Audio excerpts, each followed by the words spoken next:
Hey there, Scott with Seaman Custom Builds. Welcome back. In this video, I want to talk about different ways to hang your projects on the wall. There are simple D-rings.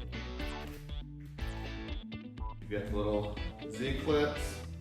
But we're going to dive in to how to make a keyhole so you can repeat this process without buying additional hardware over and over again. Stay tuned and I hope you enjoy. To create the keyhole, we need a keyhole router bit. This has a cutting blade when you plunge down and then allows it to slide forward, so you get the slot and the hole for the screw head. You'll need a plunge router and then a template for that router base to slide in back and forth. This will help determine the length of your slot and the placement. Mine was some leftover 1/2-inch plywood, and I was able to mark the width to match the router base and have a center start point so I know how to line up my projects.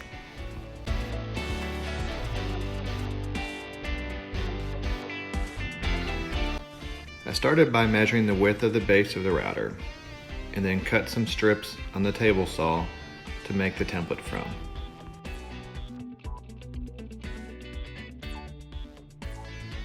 Then jumped over to the miter saw and cut them to the proper length.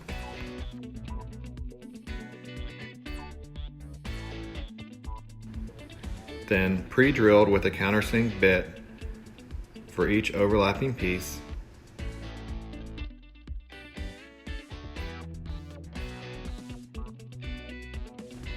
Then attached using wood screws.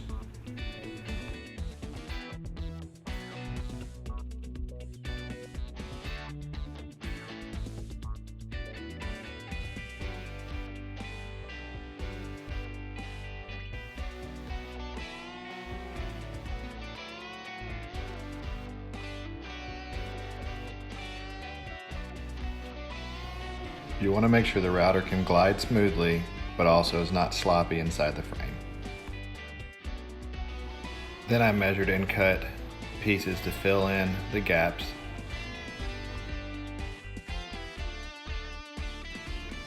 And again, countersunk and attached with screws.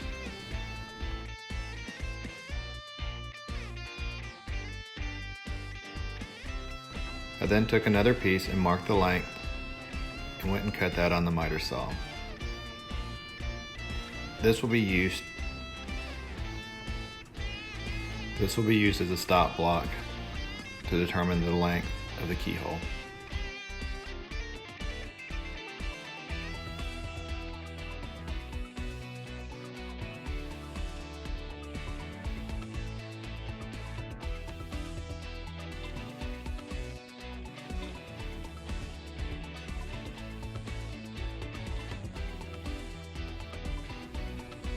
It was now time to test it out. I clamped to my router table using the micro jig match fit hardware. You'll need to set the depth for the router bit, then plunge down and glide forward into the stop block.